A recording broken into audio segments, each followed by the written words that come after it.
Film berawal di kutub es, tapi ini bukan di bumi melainkan planet Niflheim.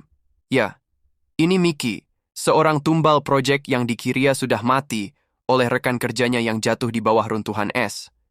Di sini Mickey terkejut melihat monster kutub yang tidak menyerangnya Or maybe not. berlalih keluar angkasa. Hidup Mickey benar-benar menjadi tikus percobaan, di mana ketika menjalankan sebuah misi di luar angkasa, ia diuji coba bukan seperti layaknya manusia, atau bahkan lebih dari hewan uji coba. Di zaman ini berlatar di era yang teknologinya sudah maju, karena ini yang membuat Mickey dapat hidup, mati dan hidup kembali. Mekanismenya dengan menyimpan semua ingatan dari Mickey dapat dihidupkan kembali lewat mesin pencetak. Ketika ia mati, otomatis akan dicetak kembali lewat mesin itu. Kembali ke 3 tahun yang lalu, Mickey dan temannya Timo dikejar oleh rentenir utang karena bisnis makaroni mereka bangkrut. Mereka tidak mampu membayar utang yang mereka pinjam untuk bisnis tersebut. Setelah ditangkap oleh rentenir, kita dibawa kepada bos mafia jahat dan keji. Ya, kita sebut saja Mr. Blank. Ia tak tanggung-tanggung memutilasi orang yang tidak bisa membayar utang tersebut dengan menikmatinya dengan santai.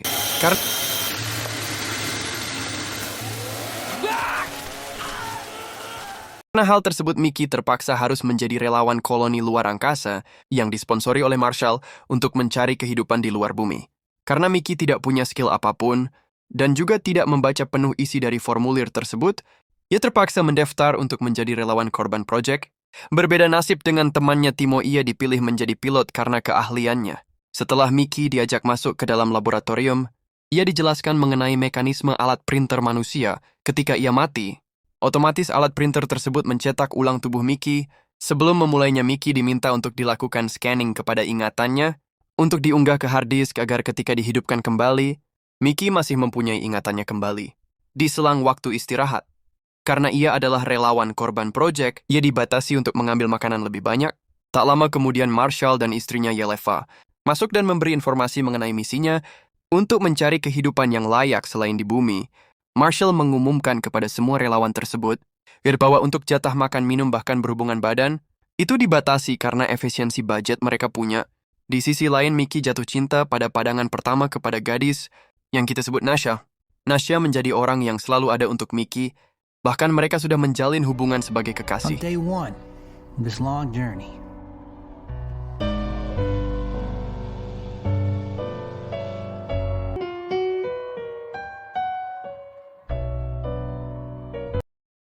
Ya, di sini Mickey menjadi tikus percobaan untuk kelangsungan hidup di planet Niflheim, yang dimana di planet Niflheim mempunyai udara yang berbeda dengan di bumi. Mickey terus dibangkitkan, mati, hidup, mati lagi, sampailah mereka menemukan vaksin agar bisa bertahan di planet tersebut. Di sini Mickey terus-menerus mati sampai yang ke-17. Setelah vaksin ditemukan, Mickey mendapatkan tugas untuk mengeksplor planet Niflheim. Tak sendirian, Mickey ditemani oleh Kai, Jennifer, dan Bang Jono. Sesampainya di Goa Es Kutub, Kai melihat ada sesuatu yang aneh di balik lubang tersebut. Tiba-tiba, mereka dikejutkan oleh hewan yang mirip ulat, namun untuk ukurannya lebih besar daripada ukuran biasanya. Jennifer yang panik melihat ulat tersebut dari atas kepalanya pun dengan cerobohnya menembak ulat tersebut yang membuat dia harus tertimpa oleh runtuhan es batu sehingga membuat nyawa Jennifer tidak dapat ditolong. Karena Jennifer adalah aset yang sangat berharga, di mana untuk kelangsungan hidup spesies baru di planet Niflheim, dibutuhkan ras manusia yang sehat. Marshall dibuat sangat marah karena ketidakbecusan Mickey, yang seharusnya menjadi korban atas insiden tersebut. Marshall dan istri menyebutkan ulat besar yang berada di planet tersebut dengan sebutan Creeper. Karena atas kematian dari Jennifer, Mickey dihukum dengan jatah makanannya dikurangi, plus hanya mengeksplor planet ini sendirian. And the committee that going forward, your rations will be halved. Tak lama itu Mickey terjatuh dari runtuhan es, yang dimana ia bertemu dengan ulat besar di planet tersebut. Mengira ia sudah mati, dimakan oleh ulat tersebut. Ternyata Mickey hanya diantar oleh ulat tersebut menuju ke atas permukaan. Mickey terheran mengapa ia tidak dimakan oleh ulat tersebut, hingga ia dapat mengerti sedikit bahasa ulat tersebut. Ternyata ulat tersebut tidak menyakiti Mickey sedikit pun. Tak lama kemudian Mickey kembali kapal luar angkasa.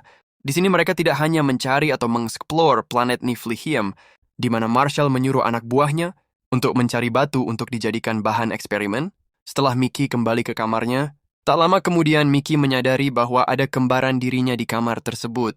Ya, mereka mungkin mengira Mickey telah mati di runtuhan es dimakan ulat tersebut, namun mereka malah menyatak ulang Mickey yang ke-18.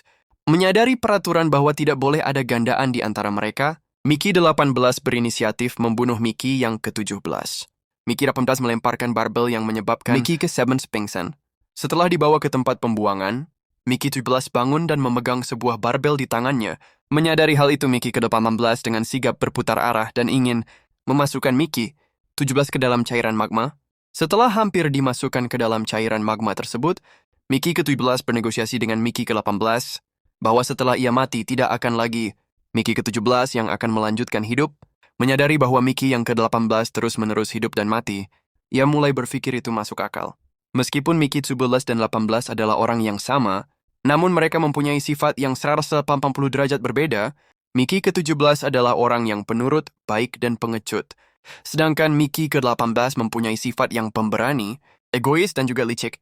Setelah Mickey 18 hampir memasukkan Mickey 17, datanglah seseorang yang datang ke tempat pembuangan tersebut. Ya, ternyata itu adalah temannya Timo. Ternyata Timo selama ini menjadi pengedar obat kuat. Mickey 18 menyadari bahwa yang menyebabkan ia terpaksa menjadi koloni adalah karena Timo yang menjebak Mickey. Dengan mencantumkan namanya di buku peminjaman uang, tak lama Mickey 18 menghampiri Timo dan menghajarnya hingga ia hampir masuk ke dalam lubang magma pembuangan. Tetapi Mickey 17 malah membantu Timo dengan mendorong Mickey 18 dan terjadilah adu pukul, mengira yang akan menyelamatkannya adalah Mickey 17. Timo meminta bantuan dan Mickey 18 membantunya namun memakai besi panas yang akan mendorong Timo jatuh ke tempat pembuangan. Tak lama ada dua orang yang masuk ke tempat pembuangan tersebut, yang membuat Mickey 18 membatalkan pembunuhannya. Di sana ada pacarnya Nasha dan atasan Timo. Mickey 17 cemburu dengan kedekatan Nasha pacarnya dengan Mickey 18, sehingga ia mengikuti mereka dari belakang dengan bersembunyi. Di tengah perjalanan, Mickey 17 bertemu dengan anak buah Marshall dan diundang untuk makan malam bersamanya. Di tempat makan, Mickey tidak sendiri. Ia ditemani Kay yang menjadi tim eksplorasi di planet Niflheim. Marshall dan istrinya Ylva berduka atas kematian temannya Jennifer atas insiden misi tersebut. Di tengah-tengah dalam berdoa bersama, Mickey keracunan yang membuat ia sangat kesakitan. Ternyata makanan yang Mickey makan adalah makanan eksperimen yang belum sempurna dan masih dalam tahap pengembangan. Tak cukup dengan makanan eksperimen, penguji lab menyarankan Marshall untuk menguji Purple Joe atau semacam obat rasa sakit. Melihat Mickey yang merasa terus kesakitan dan tidak bisa memulihkan dirinya, Marshall berinisiatif untuk membunuh Mickey. Beruntung Purple Joe tersebut dapat berfungsi dengan baik. Setelah itu Mickey kembali ke kamarnya. I don't think so. He still seems like he's in a lot of pain. Nasha telah mengetahui bahwa Mickey menjadi ganda. Mickey 17 menceritakan apa yang ia lakukan pada makan malam itu kepada Mickey 18. Mickey 16 yang emosi pun segera menghampiri Master Hall karena merasa dirinya dipermainkan.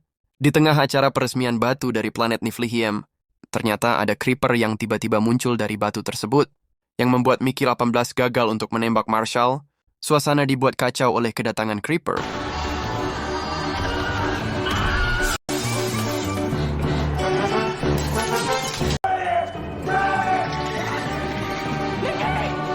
Setelah creeper berhasil ditangkap, tak lama kemudian Mickey yang berhasil mendapatkan kembali pistol dan menembakkannya ke Marshall, namun gagal karena Nasha merebut pistolnya dan membuat peluru tersebut meleset mengenai Marshall. Menyadari bahwa Mickey menjadi ganda, Marshall justru dibuat marah karena merusak batu yang dibuat untuk mengukir namanya. Tiba-tiba Marshall diserang dari belakang oleh creeper. Marshall menyuruh semua anak buahnya untuk membunuh creeper tersebut dan mengeksekusi dua Mickey termasuk Nasha. Atas kematian dari salah satu creeper tersebut, seluruh pasukan creeper berkumpul di bawah kapal luar angkasa mereka. Marshall dibuat marah atas penembakan dirinya di acara tersebut. Ia menandai salah satu Mickey dengan besi panas dan menghapus unggahan ingatan Mickey agar tidak dapat dicetak kembali. Nasha menyebutkan bahwa creeper sebenarnya tidak berbahaya kepada manusia dan pernah menyelamatkan manusia. Salah satu penguji lab juga mengatakan bahwa creeper tersebut bisa diajak berbicara agar tidak terjadi perang antara mereka. Marshall yang tidak percaya pun mengejek dan tidak dapat menerima itu. Karena creeper tersebut mengejek Marshall kembali, ia menyadar creeper di bawah lubang magma yang panas. Nasha terpaksa harus menggigit tali itu agar creeper tidak jatuh ke dalam lubang magma. Selain itu, untuk mengatasi creeper yang sangat banyak tersebut, penguji lab berencana untuk meracuni semua creeper tersebut dengan gas. Namun Ylva mempunyai ide yang lain. Ia menjadikan Mickey sebagai tumbal dengan memasang bom di tubuhnya. Siapa yang membunuh lebih banyak creeper akan menang, dan apabila salah satunya kalah, maka Marshall akan meledakkan Mickey tersebut lewat tombol jarak jauh yang ada di tangannya.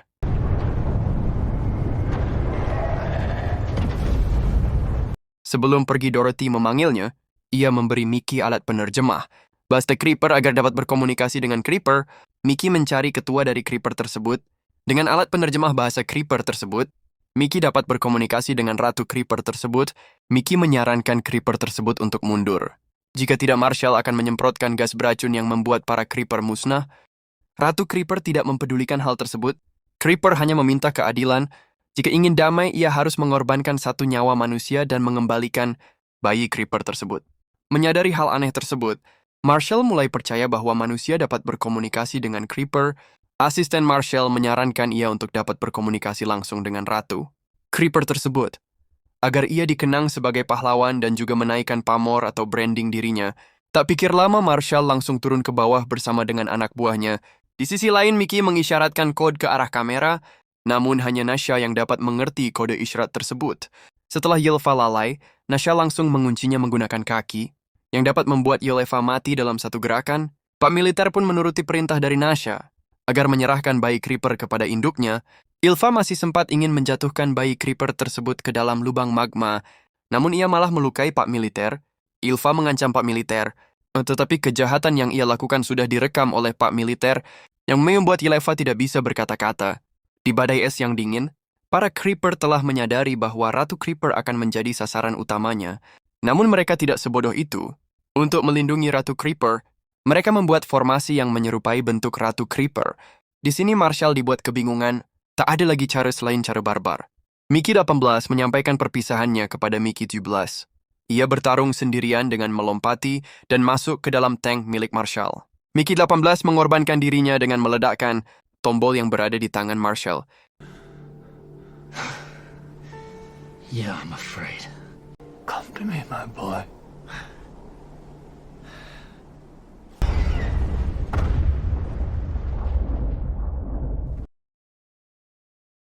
Setelah kematian dari Marshall, Nasha menyalonkan dirinya menjadi ketua komite dan berhasil lulus. Ia mengubah peraturan agar tidak ada lagi relawan korban. Ada menghapus mesin cetak manusia tersebut. I have to stop feeling guilty. Di sisi lain, manusia dan para creeper bekerja sama untuk kelangsungan hidup di planet Niflheim. Tamat. Ending yang mengcreeperkan.